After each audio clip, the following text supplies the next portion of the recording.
El tema de hoy es microbioma humano, ese mundo interior tan importante para nuestra salud. Y vamos a aclarar esta definición de qué son los prebióticos, qué son los probióticos, cómo funcionan. Muchas veces todas estas cosas confunden, pero la verdad es que es súper valioso entender cómo funciona nuestra comunidad de bichos, de microbios, que es tan grande. Y, y hay tantos, casi hay autores que dicen que tenemos más microorganismos que células, así que imagínense de lo que estamos hablando. Y tiene una relevancia muy grande para la salud, principalmente en lo que es nuestra digestión y en lo que es nuestro sistema inmunológico o nuestro sistema de defensas. Así que vamos a trabajar un poquito sobre todos esos conceptos y para eso vamos a compartir pantalla. Como les decía, un tema súper importante, el del microbioma humano. ¿Dónde están estos bichos? Bueno, en todo nuestro cuerpo hay microbioma, hay microorganismos, principalmente en el sistema digestivo, más propiamente dicho en el intestino grueso. Tenemos mucha cantidad de microbios, aproximadamente 200 gramos, que son miles y miles y miles. Piensen que estamos hablando de microorganismos que no podemos ver a simple vista, sino que necesitamos un microscopio para poder ver, ¿cierto? Después tenemos también en toda la piel, ¿sí? En la boca, en los ojos, en la vagina. Todo nuestro organismo está tapizado de microorganismos y cada zona específica del cuerpo tiene diferentes comunidades de microorganismos. Y eso está bien, es parte de lo que es el equilibrio. Nosotros decimos que todos esos microorganismos construyen nuestra barrera y construyen nuestra fortaleza, nuestro fuerte inmunológico, ¿sí? A través de ellos el organismo humano se puede defender.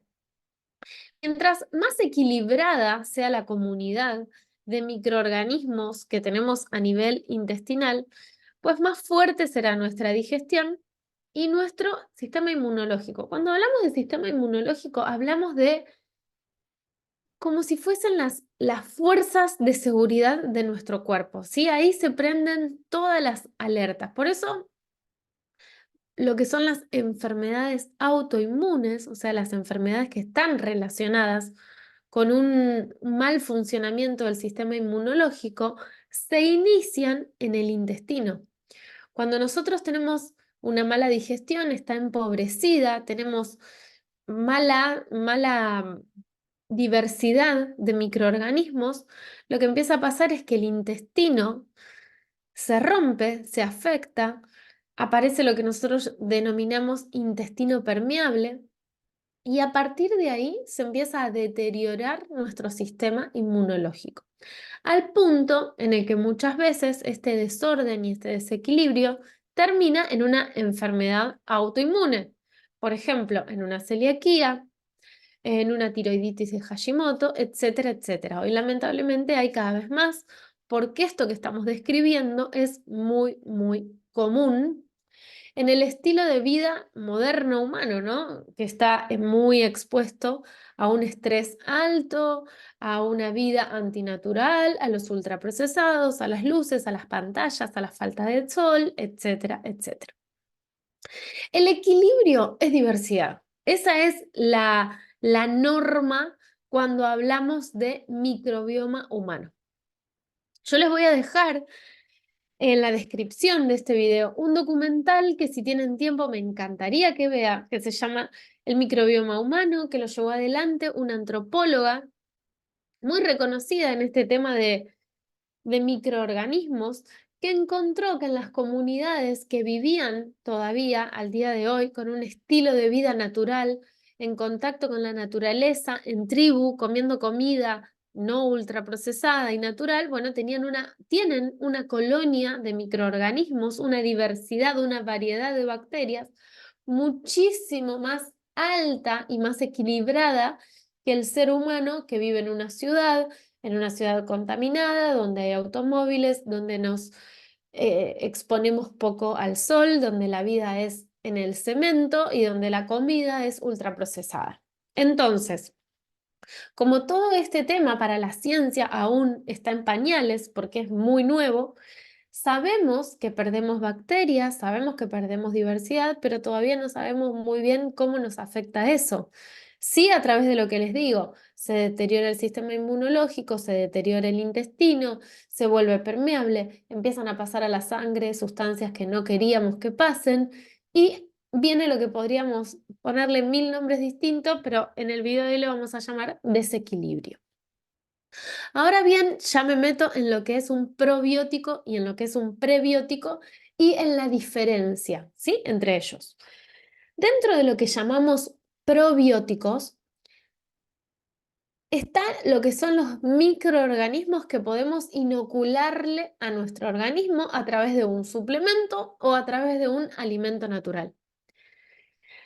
Probiótico es bacteria viva, bacteria o levadura, ¿sí? Cualquier microorganismo que está vivo que le vamos a inocular voluntariamente a nuestro cuerpo. Cuando yo me como un yogur, cuando me como un alimento que está fermentado, bueno, en el yogur hay lactobacillus. Esos lactobacillus pueden serle útil a mi organismo.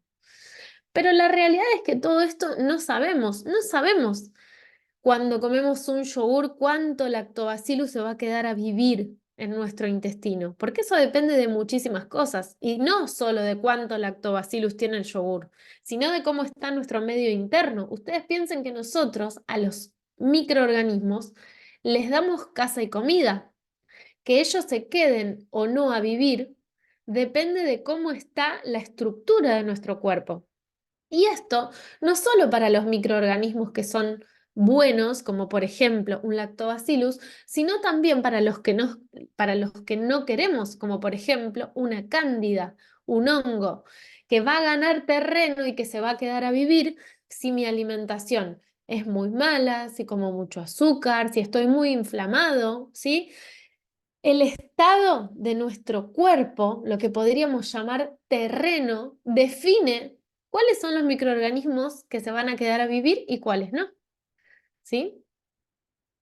Bien, avanzamos un poco más. Entonces, hay alimentos que son los alimentos fermentados que tienen bacterias vivas naturalmente por la forma en la que los elaboramos. Uno es el yogur, otro puede ser el chucrut, otro ejemplo es el vinagre vivo, otro ejemplo son las bebidas probióticas como la kombucha o el kéfir, los productos fermentados de soja como por ejemplo el miso, ¿sí? La salsa de soja que está bien hecha y que no está pasteurizada. También muchísimos productos que el humano ancestralmente elabora para, con fines de conservación que terminan pudiendo ser un aporte valioso para la salud. Entonces, por un lado tenemos probióticos en los alimentos que contienen bacterias y por otro lado, también podemos incluirlos a través de suplementos. Por ejemplo, enterogermina, que es un suplemento que se suele dar mucho en casos de una diarrea, ¿no? Para recuperar un poco el microbioma. Vitabiosa, que es una bebida que está hecha en base a hierbas y probióticos, que también suele ser bastante recomendada. Biogaia, que son unas gotitas que se les suelen dar a los bebés, sobre todo a los bebés que han nacido por cesárea, ¿sí? Recuerden que cuando nosotros nacemos por parto vaginal, nos contaminamos con las bacterias adecuadas, las que queremos, las bacterias que están en la vagina de mamá, son las que nosotros necesitamos para empezar a desarrollar nuestro sistema inmunológico. Y cuando nacemos por cesárea y no tenemos esa contaminación, muchas veces el sistema inmunológico puede deteriorarse. Entonces, o por ejemplo también en niños que no toman teta de bebé, porque en la teta también, en la leche materna hay probióticos, en la leche materna hay bacterias vivas que viajan desde el intestino de mamá hasta los conductos galactóforos que están en los senos y a partir de ahí van al bebé. Se me pone la piel de gallina cuando les digo esto. Es tan perfecto el organismo humano, la biología es tan sabia que a veces Esta clase van a ver que termina entendiendo que lo que tenemos que hacer es afectarla lo menos posible, no cargarnos de suplementos y atiborrarnos. No, no, no, no, es no afectarlo, ya es perfecto como es, afectarlo lo menos posible. Sí, pero bueno, en algunos casos estas cosas que les estoy nombrando pueden ser útiles. Y bueno, y también hay probióticos en comprimido. Hoy por hoy, todo lo que es suplemento está en auge. Por supuesto, hay un montón. Por supuesto, dinero. Bien, seguimos un poquito más. Hasta ahí están los probióticos, lo que hay en lo que hay bicho vivo, digamos. Los prebióticos son el alimento de los bichos. Una vez que nosotros tenemos en nuestro intestino bacterias lácticas y fermentativas, esas bacterias se alimentan de lo que el intestino delgado no puede asimilar. Digamos, otra vez volvemos a la perfección magistral del organismo. Lo que a nosotros no nos puede nutrir ni alimentar, lo que usamos como desecho, es lo que va a alimentar a las bacterias lácticas y fermentativas del intestino grueso. Pensemos en el proceso digestivo. Nosotros comemos, masticamos toda esa comida, va al estómago, del estómago va al intestino delgado. En el intestino delgado asimilamos, absorbemos los nutrientes que nos sirven, ¿sí? De los alimentos. Imagínense una zanahoria. Bien, la masticamos, la llevamos al estómago, la mezclamos con ácidos, la bajamos al intestino delgado. En intestino delgado vamos a absorber los betacarotenos, vamos a absorber los azúcares de la zanahoria, los carbohidratos y las vitaminas, los minerales. Ahora, la zanahoria, como cualquier otro vegetal, fruta o verdura, tiene fibra. Esa fibra nosotros no la podemos asimilar, la vamos a eliminar. Entonces, esa fibra sigue su trayecto, pasa inalterada por el intestino delgado, se va al intestino grueso y en el intestino grueso sirve, la utilizan las bacterias para alimentarse, para reproducirse, ¿sí? Y a partir del consumo de la fibra, las bacterias nos dan ácido butírico. Ese ácido butírico es clave para sostener vigoroso nuestro intestino. Perfección absoluta. Entonces, ¿dónde están los prebióticos? En las verduras, en las frutas, en todo lo que aporta fibra. También hay prebióticos en las legumbres y en los cereales, pero es un tipo de fibra que puede ser inflamatoria también. Digamos, la ideal está en las frutas y las verduras. Como todo, hoy por hoy tenemos el suplemento, ¿sí?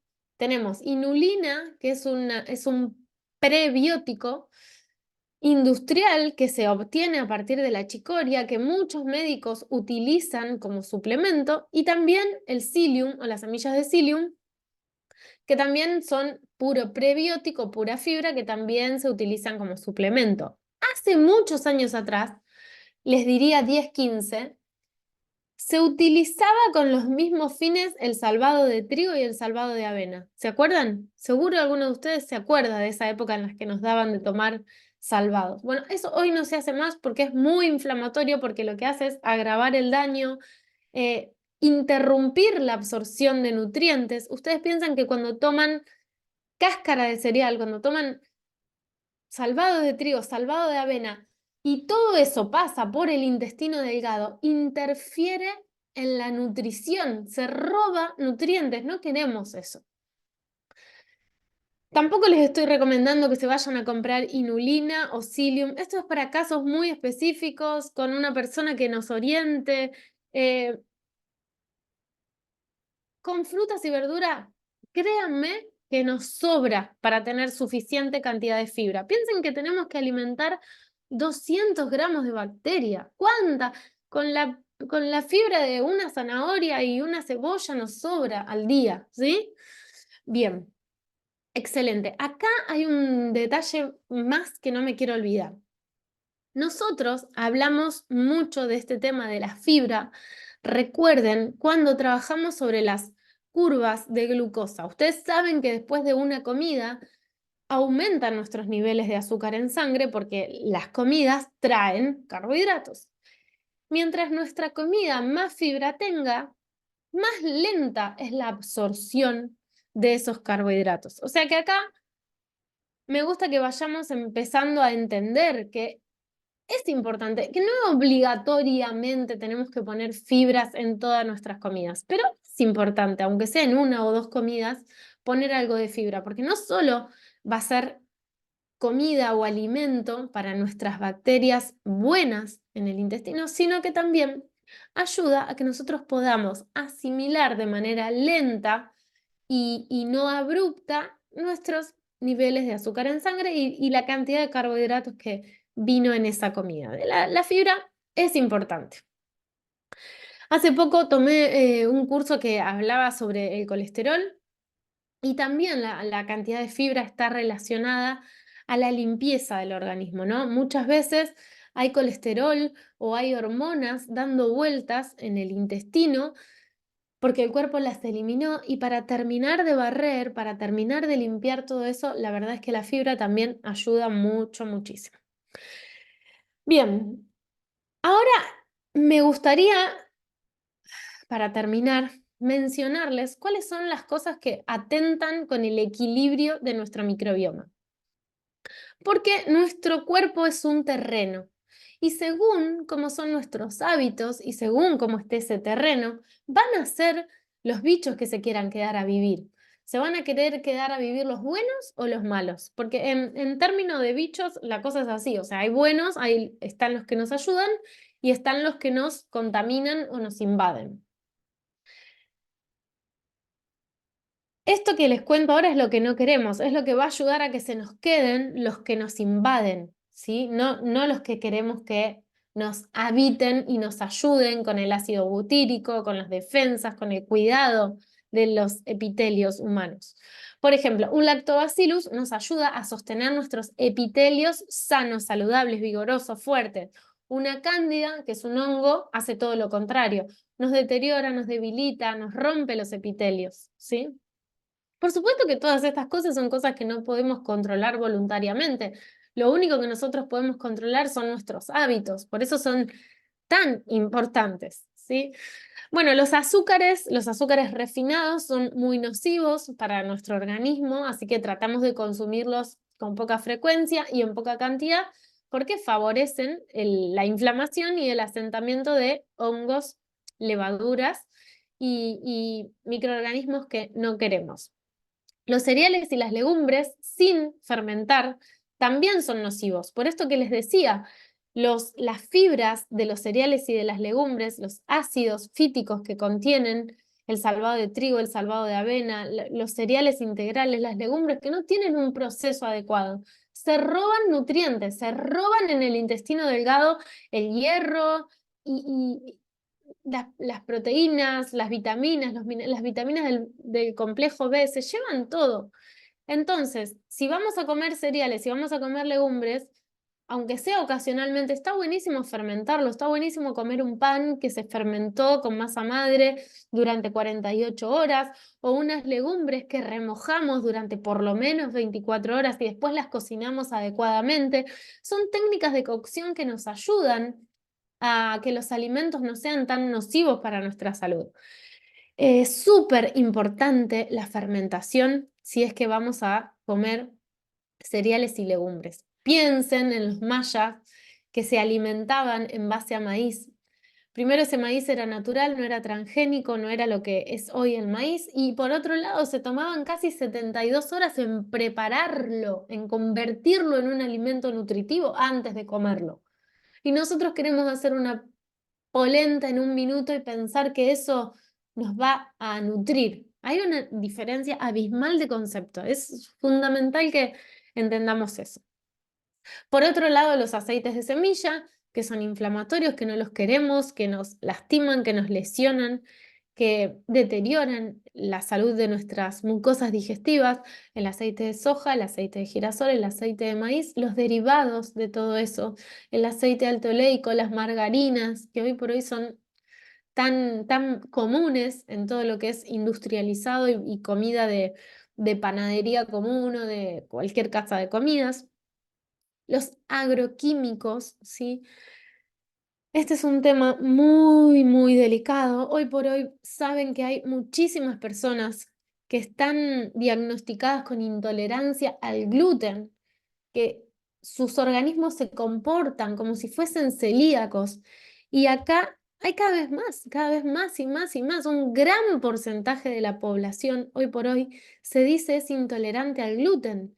Pero hay muchos estudios que nos dicen no es intolerancia al gluten, es intolerancia al glifosato que le ponen al trigo, a los cereales en general. El glifosato es un agroquímico letal, letal para nuestro sistema digestivo. Nos afecta muchísimo, nos deteriora muchísimo. Por eso, si van a comer cereales y legumbres, que en general son alimentos que tienen mucho glifosato, traten de consumirlos orgánicos, ¿sí? Además de hacerles el proceso.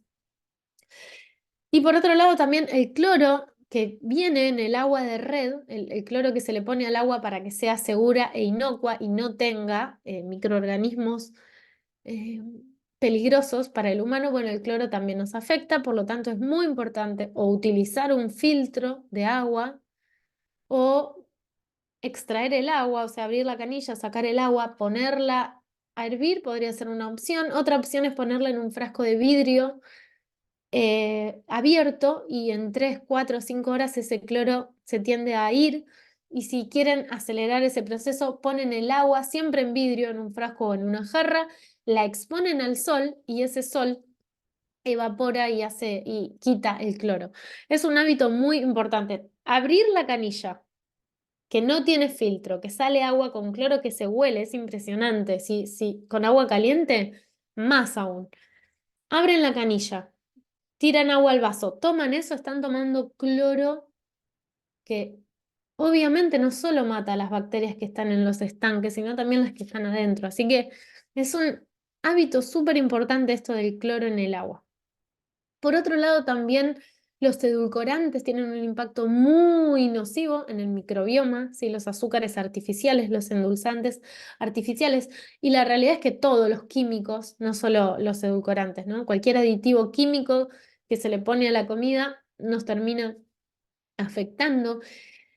El sedentarismo es tan antinatural para el cuerpo humano que también tiene un impacto muy, muy, muy negativo en las bacterias. No se oxigenan ni se mueren cuando somos sedentarios. Así que es muy importante. El estrés, obviamente, el cortisol alto, no hay ninguna duda de que eso afecta a absolutamente todo, no solo al microbioma. El abuso de antibióticos, esto es un tema que creo que va a ser el gran problema de la humanidad en los próximos 30, 40 años, y es que los antibióticos están perdiendo efectividad, es que hay un montón de muertes en Estados Unidos, no sé la cantidad de muertes que se reportan al día por que los antibióticos que hace 20 años funcionaban, hoy por hoy ya no, sobre todo en el medio intrahospitalario, ¿no? En el medio de una cirugía de menor, los antibióticos que se dan después de las cirugías casi no están haciendo efecto porque hemos abusado, han sido de venta libre, hemos tomado por cualquier cosa un antibiótico. Antibióticos de amplio espectro, uno toma un antibiótico para la garganta, pero se termina muriendo todo. Con esto no estoy diciendo que no hay que tomar antibióticos, ¿sí? Nos salvan la vida y queremos que sigan funcionando y que sigan estando ahí porque es una de las medicaciones que nos ayudó a aumentar muchísimo la expectativa de vida y a no morirnos de pavadas. Digo, estoy hablando de un medicamento muy, muy valioso para la salud, pero como todo, si hacemos abuso, deja de funcionar. Y se está viendo que hay bacterias cada vez más resistentes, cada vez más difíciles de matar. Hay muchos antibióticos también en la comida, lamentablemente, en los animales que no son de cría natural y de granja. Pero bueno, ¿qué va a hacer? Tenemos una cierta exposición todos, igual que los agroquímicos, ¿no? Cualquier persona que está en una ciudad y que compra comida tiene exposición a todo esto y es ya como hacerse problema es aumentar el estrés sin mucho sentido, porque lamentablemente estamos más o menos todos en la misma, salvo que hayamos decidido tener un estilo de vida de retorno a lo natural y al campo y estamos produciendo nuestros propios alimentos, lo cual es hermoso, pero bueno, es algo bastante idílico. Em, por otro lado, también el dormir mal, el mal descanso, el no estar expuesto al sol, a la naturaleza, el no tener bien alineados con el ritmo de la vida, nuestros ritmos circadianos, también ayuda a que tengamos altos los niveles de estrés y de hormonas que deterioran no solo nuestro microbioma, sino nuestra salud en general. Así que ya les digo, es muy importante que prestemos atención a nuestros hábitos para afectar lo menos posible a los bichitos que ya viven en nosotros y para hacer un buen entorno. Más que tomar bichos o comer muchos prebióticos, creo que en lo que nosotros tenemos que hacer énfasis es en cuidar el entorno, que nuestro cuerpo, que nuestro sistema sea un buen lugar para que se queden a vivir los buenos y un mal lugar para que crezcan y se desarrollen los malos. Un beso enorme.